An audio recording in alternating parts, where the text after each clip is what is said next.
Math PM पे आपका स्वागत है। मैं हूं मोनू और आज हम लोग पढ़ेंगे रेलवे ग्रुप डी में 19 सितंबर के जो मैथ के क्वेश्चन आए हैं उनको सॉल्व करेंगे।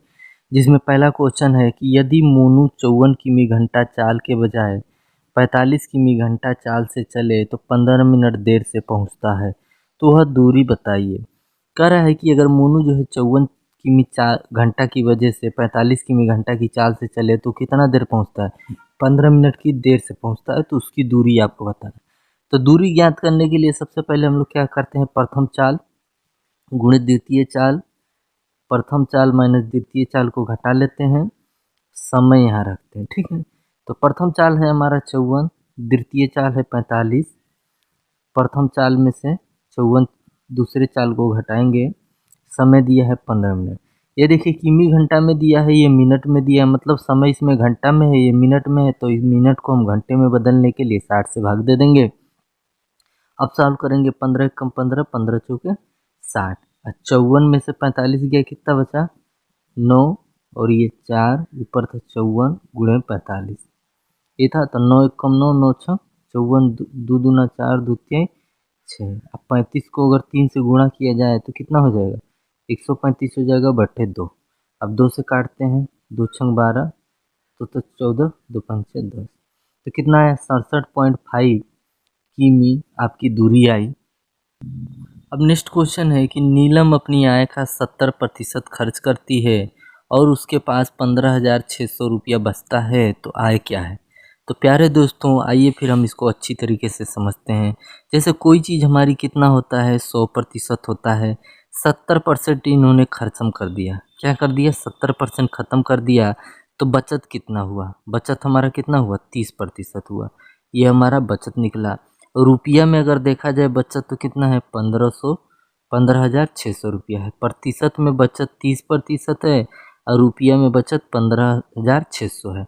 तब इसको काटेंगे, 0 से 0, 3 से काटे, 3 एक कम 3, 3 पचे 15, 3 दूना 6, 1% बराबर 520 रुपया आ गया है। आय पूछा है तो हम किससे गुणा करेंगे, 100 से गुणा करेंगे। 100 से इधर कर दीजिए, 100 से इधर कर दीजिए, तो ये हो जाएगा 100%। 100 से करेंगे तो इधर हो जाएगा, मतलब 52,000 रुपया हो जाएगा। तो आपकी आय कितनी निकल गई, मतलब आपकी नहीं, नीलम की आय कितनी निकल गई, 52,000 रुपया। अब नेक्स्ट क्वेश्चन है कि एक आयत का लंबाई और चौड़ाई 77 सेमी और 50 सेमी है। आयत का क्षेत्रफल वृत्त के क्षेत्रफल के बराबर है, तो वृत्त की परिधि क्या होगी। लंबाई दे दिया है आयत का, चौड़ाई दे दिया है आयत का क्षेत्रफल और वृत्त का परिधि बराबर है, तो वृत्त की परिधि बताना है। तो प्यारे दोस्तों, एक बार वीडियो को लाइक कर दीजिए, क्योंकि आपका एक लाइक हमको बहुत ज़्यादा मोटिवेट करता है नेक्स्ट वीडियो बनाने का। तो आइए फिर समझते हैं। जैसे आयत का क्षेत्रफल और वृत्त का क्षेत्रफल बराबर है, तो आयत का क्षेत्रफल क्या होता है, लंबाई इंटू चौड़ाई। अब वृत्त का क्षेत्रफल क्या होता है, पाई आर स्क्वायर होता है। ठीक है, तो लंबाई की जगह मैंने लंबाई रख दिया, चौड़ाई की जगह चौड़ाई रख दिया। पाई का मान होता है 22/7, आर हमको पता नहीं तो आर स्क्वायर का आर स्क्वायर कर दिया। अब 11 दूना 22 होता है, 11 सत्ते 77 होता है, 2 से इसको काटेंगे तो 25 हो जाएगा, और 7 इधर भागे में है तो गुणे में हो जाएगा, ये 25। अब स्क्वायर इधर है तो क्या हो जाके इधर आ गया तो अंडर रूट हो जाएगा। अगर इसको अंडर रूट से निकालेंगे तो इसको जोड़ा बना के एक साथ बाहर निकाल लीजिए, इसमें का एक 5 निकल जाएगा, तो आर बराबर आपका कितना निकल गया, 35 से में निकल गया। अब जैसा कि क्वेश्चन में दिया है कि वृत्त की परिधि बताइए, तो वृत्त का परिधि का फार्मूला क्या होता है, 2 पाई आर होता है। तो 2 पाई की जगह 22/7, आर क्या है 35 हमारा निकल के आया, तो 35 रख दिए, 7 एक कम 7, 7 पचे 35, अब 5 दूना 10, 22 का 22 और 10 था तो 10 पीछे लगा दिए, तो इतना क्या है 220 सेमी क्या है, वृत्त का परिधि निकल के चला आया। अब नेक्स्ट क्वेश्चन है कि 10:16:36:y हो तो y का मान ज्ञात कीजिए। अब इसमें आपको पता है कि इस तरह के सवालों को लगाने के लिए बाहर से बाहर गुणा करते हैं और अंदर का अंदर गुणा करते हैं। तो 16 गुणे 36 हो गया, और बीच में समानुपात है तो बराबर का चिन्ह लगाते हैं, और इधर 10 गुणे y हो गया। ठीक है, अब 10 को किधर भेजेंगे, इधर नीचे भेज दीजिए, यहाँ से 10 हट गया, y हो गया। अब 16 छक्का कितना होता है, 16 छक्का 96, और 16 3 48, और 9 कितना होता है, 48 9 57, और 10 से भाग देंगे कितना हो जाएगा, 57.6 हो जाएगा। तो y का मान निकला 57.6 जो कि आपका आंसर हो गया। अब नेक्स्ट क्वेश्चन है कि 7 कार प्लस 5 साइकिल का मूल्य 600 रुपया है, तो 5 कार और 3 साइकिल का मूल्य 300 रुपया हो तो एक कार का मूल्य आपको बताना है। तो इस तरह के क्वेश्चन को इस तरह के क्वेश्चन को लगाने के लिए अगर कार का मूल्य पूछा है तो कार का मूल्य बचाना है, साइकिल काट देना है। साइकिल कैसे कटेगा, जब यहाँ पे दोनों अंक बराबर रहेंगे। और दोनों अंक कब बराबर रहेंगे, जब इस संख्या से ऊपर वाले में गुणा कर देंगे और इस संख्या से नीचे में गुणा कर देंगे। ठीक है, तो हम क्या करेंगे, 3 से इन सब में गुणा करेंगे और 5 से इन सब में गुणा करेंगे। तो 3 से करते हैं तो 3 सत्ते 21 कार, 3 पचे 15 साइकिल। इसको शॉर्ट फॉर्म में लिखे नहीं तो कमेंट में ये मत कहिएगा कि सर जी साइकिल का स्पेलिंग जो है गलत था। 3 छक 18।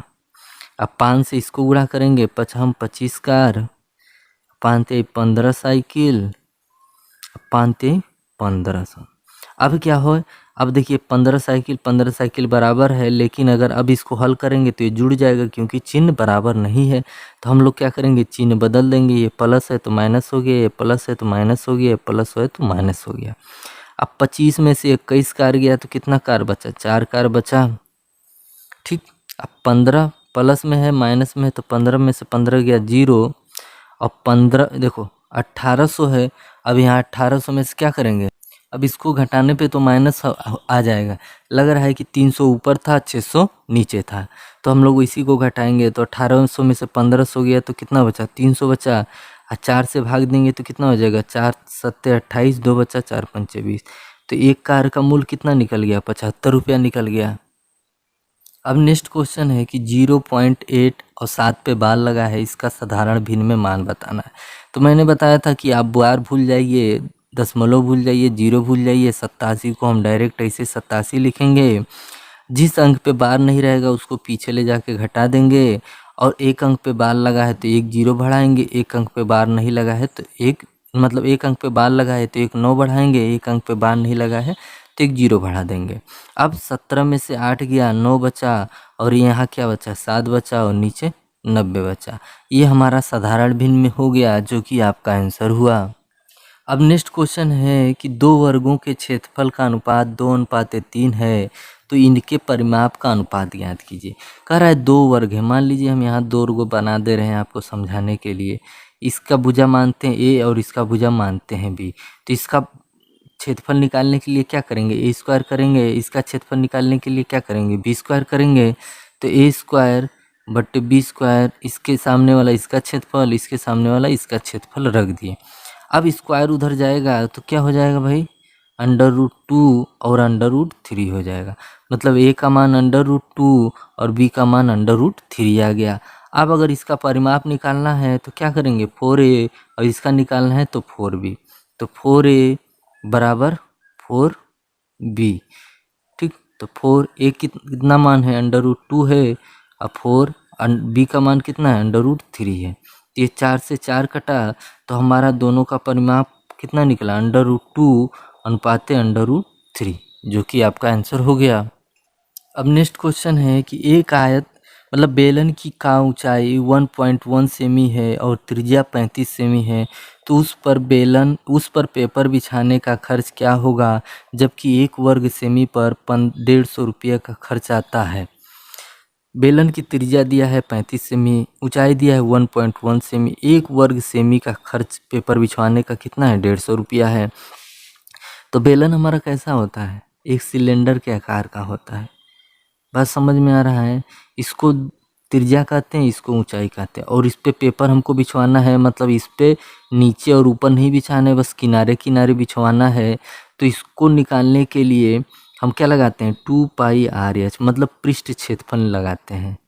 बात समझ में आया। अगर ऊपर नीचे भी बिछवाना रहता तो हम लोग संपूर्ण पृष्ठ क्षेत्रफल निकालते हैं। तो इसी पे हम मान रखेंगे तो हमारा पेपर जितना बिछेगा उसका एरिया निकल जाएगा। ठीक है, 2πr/h एरिया निकल जाएगा, फिर उसको खर्च से गुणा कर देंगे तो हमारा पूरा खर्च निकल आएगा। ठीक है, तो आइए रखते हैं। पाई का मान है 22/7, आर बराबर कितना दिया है 35, तो 35 रख दिए, और एच कितना दिया है 1.1, तो नीचे 0 बढ़ा दिए, दशमलव हट गया, और खर्च कितना है भाई, 150 रुपया है तो 150 रख दिए। अब इसी को हल करना है, 0 से 0 कटा, 7 एकम 7, 7 पचे 35 हो गया और 5 दूना 10 हो गया। अब क्या बचा, 22 गुणे 11 गुणे 15 बचा, इतना हो गया। अब इसको गुणा करेंगे तो 11 दूनी 22 का 2, 11 दूनी 22 एक 23,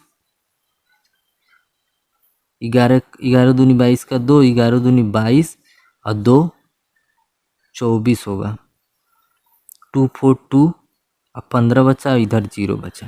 अब क्या करेंगे, 15 से गुणा करेंगे, 15 दूना 30 का 0 और 15 चौके 60 और 3 63, गलत हो रहा है बार बार, 15 दूना 30 का 0 और 15 चौके 60 और 3 63 और 15 दूना 30 और 6 36 और 0 कहाँ ला देंगे, इधर ला देंगे।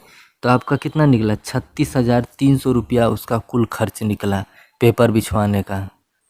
अब नेक्स्ट क्वेश्चन है, अब बहुत ही मज़ेदार क्वेश्चन है, समझाने का मेरा तरीका भी आप लोग देखिएगा।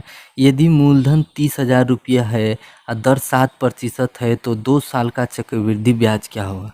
मूलधन आपका 30,000 है, दर आपका 7% है, समय आपका 2 साल है, तो चक्रवृद्धि ब्याज ज्ञात करना है। तो अगर मान लीजिए अगर 2 साल दिया है तो इसको हम लोग 2 बार लिखेंगे, अगर 3 साल दिया है तो इसको 3 बार लिखेंगे, अगर 4 साल दिया है तो 7 को कितना बार लिखना है, 4 बार लिखना है। अब अगर आप समतुल बट्टा पढ़े होंगे तो समझ रहे होंगे, तो अगर 2 साल का दिया है तो दोनों साल का समतुल बट्टा निकाल देंगे, वही हमारा चक्रवृद्धि ब्याज हो जाएगा, उतना ही %। इसी तरह 3 साल का अगर पूछता तो तीनों का समतुल बट्टा निकाल देते हैं, तो उतना % हमारा समतुल मतलब उतना % चक्रवृद्धि ब्याज हो जाता। अगर 4 साल का पूछता तो इसका चारों का समतुल बट्टा निकाल देते हैं, तो उतना ही % हमारा चक्रवृद्धि ब्याज हो जाता। तो आइए अब 2 साल का पूछा है तो इन दोनों का समतुल बट्टा निकालते हैं। तो 2 अगर पूछे तो दोनों का समतुल बट्टा कैसे निकलता है, a गुणे b बट्टा 100, यही तो रहता है। तो ए भी हमारा 7 है, बी भी हमारा 7 है, ए भी 7 है गुणे बी भी 7 है बट्टे 100। तो 7 कितना हुआ, 14 हो गया, और 7 कितना हुआ 49, और 2 जीरो से भाग देंगे कितना हो जाएगा 14 प्लस 0.49, इतना समझ में आया, 14.49, इतना % आपका चक्रवृद्धि ब्याज हो गया। अब निकालेंगे इतना %, 30,000 दिया है, 30,000 दिया है तो इतना निकालना है, तो इससे गुणा करेंगे 14.49 बट्टा 100, 2 जीरो से 2 जीरो कटा, इस 2 जीरो से इस दशमलव को हटा दिए, अब इतना संख्या है 3 से गुणा कर देंगे, 3 9 27 के साथ हासिल 2, 3 चौक 12, 2 14 का 4 हासिल 1, 3 चौक 12, 1 13, 3 3 1 कम 3 1 4, तो हमारा कितना चक्रवृद्धि ब्याज आया 4,347 रुपया। अगर ट्रिक आपको अच्छी लगी तो एक बार लाइक और एक शेयर जरूर करिएगा।